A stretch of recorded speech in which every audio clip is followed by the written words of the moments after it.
Have you ever wondered why some of the wealthiest people you will ever meet look completely ordinary from the outside? No announcement, no constant proof, no need to make every room understand what they own. Meanwhile, someone with far less financial strength may spend enormous energy trying to look successful. And that difference tells you something important about money. The need to appear wealthy and the ability to become wealthy are often moving in opposite directions. Real builders understand that every dollar has two possible jobs.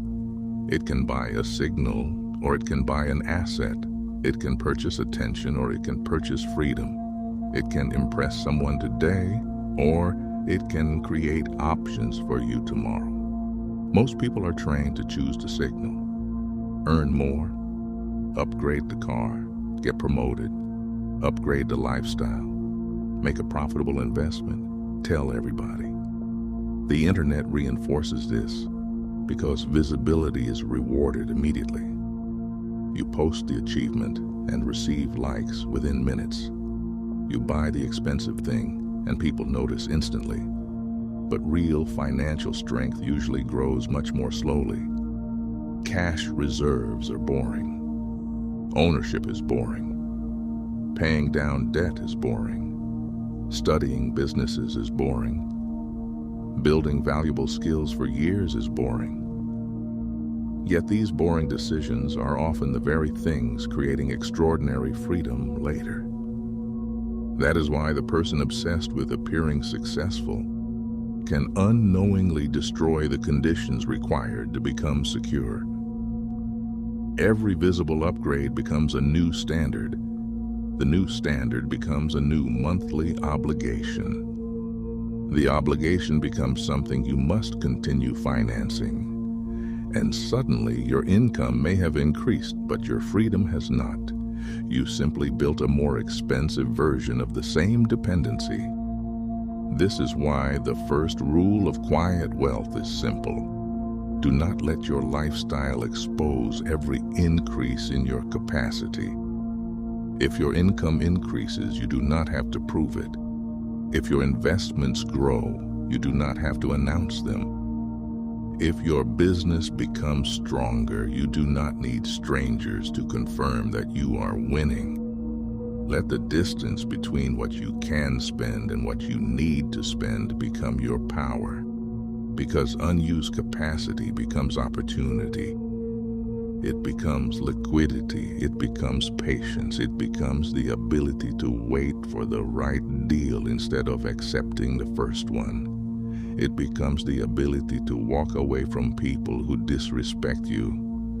It becomes the ability to survive when life suddenly changes. This is what wealth is supposed to do. Wealth is supposed to reduce desperation. And desperation disappears when you have options. But the modern world keeps trying to sell you a different definition. It tells you wealth is what other people can see. The house, the watch, the vacation, the table at the expensive restaurant, the screenshot of revenue, the business class seat, the designer logo. None of these things are automatically wrong.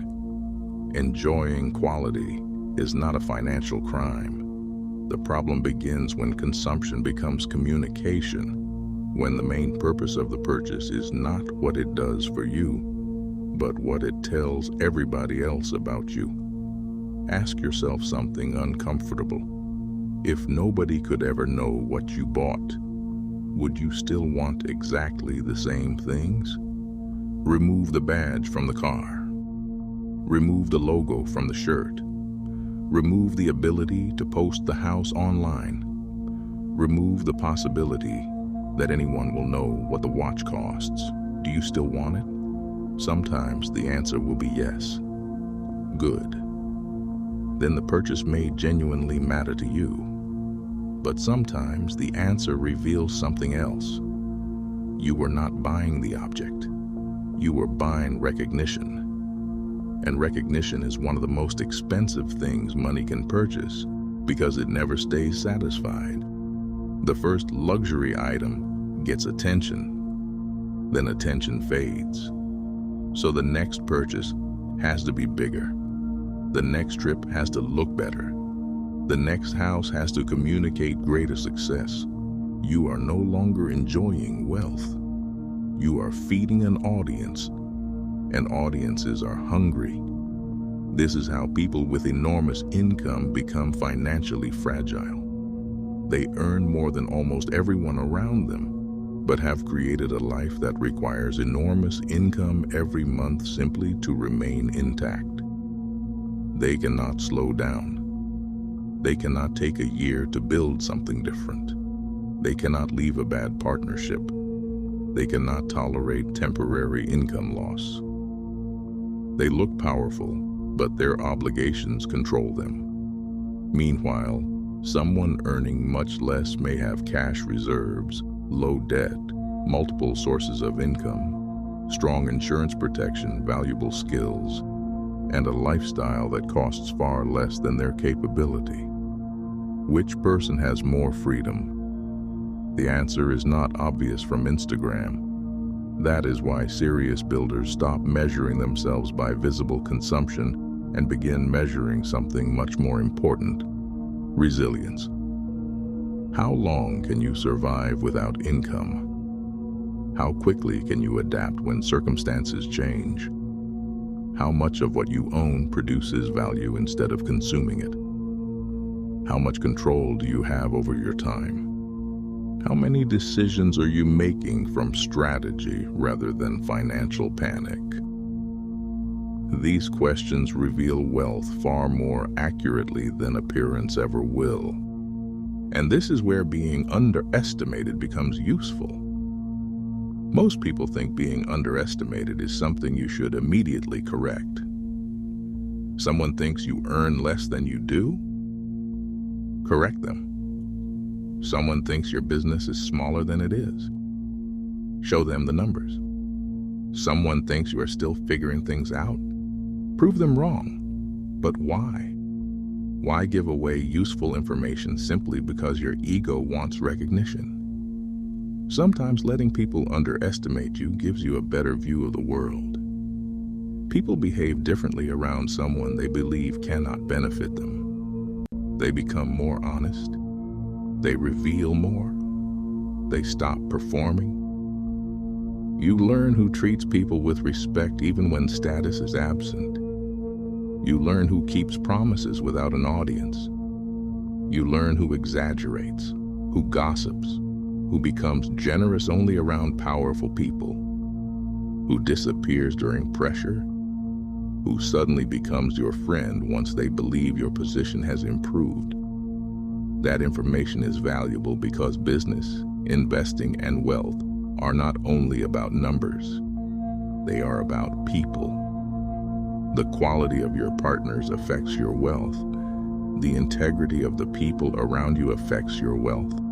The judgment of advisors affects your wealth. The reliability of employees affects your wealth. The incentives inside a deal affect your wealth. And the person constantly trying to impress everyone often misses these details because he is too busy controlling how he appears. The quiet builder can observe. He asks better questions. He listens longer. He notices contradictions. He studies incentives. He understands that people frequently tell you what they want you to believe, while behavior reveals what is actually true. This kind of observation creates clarity, and clarity creates better decisions. In negotiation, clarity helps you understand what the other person actually needs. In investing, clarity helps you distinguish a popular story from a productive asset. In leadership, clarity helps you identify who takes responsibility and who only performs competence. In relationships, clarity helps you separate loyalty from convenience.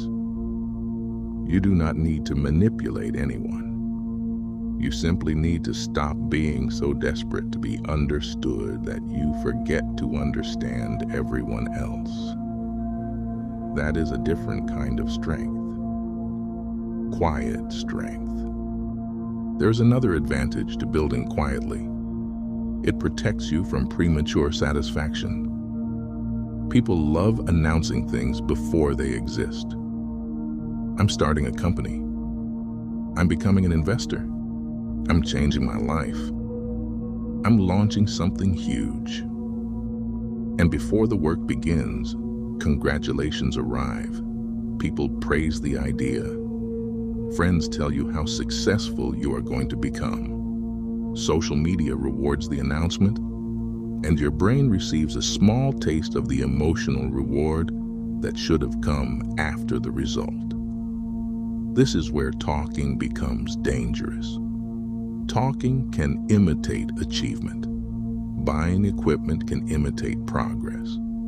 Building a beautiful website can imitate progress. Creating the logo can imitate progress. Reading about entrepreneurship can imitate progress. But eventually, reality asks a more difficult question. What did you build? Did customers pay? Did your skill improve? Did your savings increase? Did the business become profitable? Did the asset produce? Did your debt fall? Did your financial position become stronger? Execution does not care about announcements, and most meaningful progress is invisible. Nobody sees you studying for 2 hours after work. Nobody sees you refusing a purchase because you would rather invest the money. Nobody sees you reading contracts, analyzing businesses, improving your health, building an emergency fund, increasing insurance coverage, negotiating better terms, or improving cybersecurity. Nobody sees the hundreds of small decisions that eventually create stability. Then 5 years later, people see the result and call it sudden. You became successful so fast. No, they simply missed the construction phase. They saw the building after the scaffolding disappeared. This is why you need to become comfortable with progress that nobody notices. When nobody applauds, continue. When the results still look small, continue. When someone else appears to be moving faster, continue. When your plan is misunderstood, continue. Your motivation cannot depend entirely on public feedback because public feedback is unstable. One day people praise you. The next day, they ignore you. If your discipline changes every time attention changes, you will never compound anything long enough to become exceptional. The ability to work quietly is not just a personality trait. It is a competitive advantage. But silence does not mean isolation. You still need strong relationships. Real wealth is rarely created by someone who refuses help from everyone.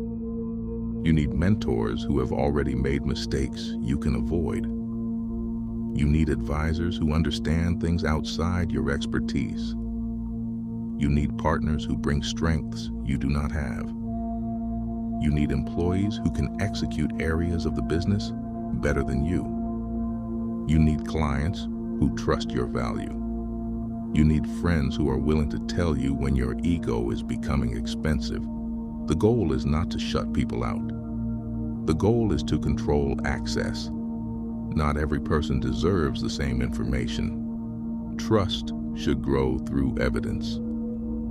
A stranger does not need to know your financial position. An acquaintance does not need to understand your next investment. A social media audience does not need access to your family, your vulnerabilities, your schedule, or every future plan. These are boundaries, not paranoia. As responsibility grows, protection becomes part of responsible wealth. Protect your attention, protect your reputation, protect your contracts, protect your passwords and financial accounts. Protect intellectual property. Protect your family's privacy. Protect the ability to think clearly without hundreds of unnecessary opinions influencing every decision. And do all of this within legal and ethical boundaries. Quiet wealth is not about hiding wrongdoing. If a financial strategy only survives because illegal behavior remains undiscovered, it is not wealth. It is a future disaster. Real financial strength can survive legitimate scrutiny. It simply does not require unnecessary publicity. This is the distinction many people miss. Privacy preserves flexibility. Secrecy used to hide misconduct destroys it. One creates freedom. The other creates fear. Build the first. And when you study durable wealth, you eventually see the same pattern again and again. Real leverage comes from control over productive things. Equity, assets, intellectual property, distribution, businesses, systems, skills, time, decisions, liquidity. If you own a business that can produce without your constant presence, you have leverage. If you own assets producing sustainable cash flow, you have leverage. If you possess a skill that is difficult to replace, you have leverage. If you have liquidity when everybody else needs money immediately, you have leverage. None of these require fame. In fact, staying relatively unnoticed can give you more freedom to experiment. You can try something, fail, learn, change direction, try again. You do not have to defend every mistake to an audience. And this becomes especially powerful in investing because the greatest opportunity is rarely found where everyone already agrees. When a market becomes exciting, prices often rise with the excitement. Competition increases. Expectations become unrealistic. People stop studying risk because the crowd makes them feel safe. Serious investors do the opposite. During excitement, they study the downside. During easy money, they strengthen liquidity. During good times, they prepare for difficult times. Then eventually conditions change. Markets fall. Businesses struggle. Owners need cash. Good assets become available at better prices. Suddenly, the person who appeared too cautious has the ability to act. Cash, patience, knowledge, relationships, creditworthiness, preparation. Outsiders may call this luck. But luck did not create the cash reserve. Luck did not create the knowledge. Luck did not build the relationships. Luck did not produce the discipline required to wait. The opportunity became useful because the foundation existed before it arrived. So stop asking, how rich can I look? Start asking, how difficult can I become to financially destabilize? That question will change your decisions. You start caring about reserves, insurance, diversification, cash flow, ownership, estate planning, business continuity, taxes handled intelligently and lawfully, accounting, legal protection, cybersecurity, skills. These things are not glamorous, but neither are the foundations underneath skyscrapers. Nobody takes pictures beside the concrete buried underground, yet everything above depends on it. Build the boring foundation. Study how value moves. Study recurring revenue. Study margins, study incentives, study contracts, study businesses.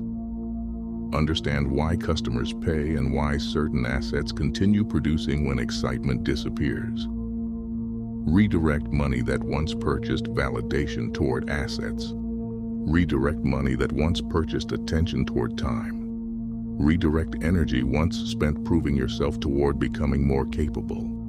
And when people underestimate you, do not automatically correct them. Let them believe you are moving slowly while you learn. Save, invest, build, protect. Network. Compound.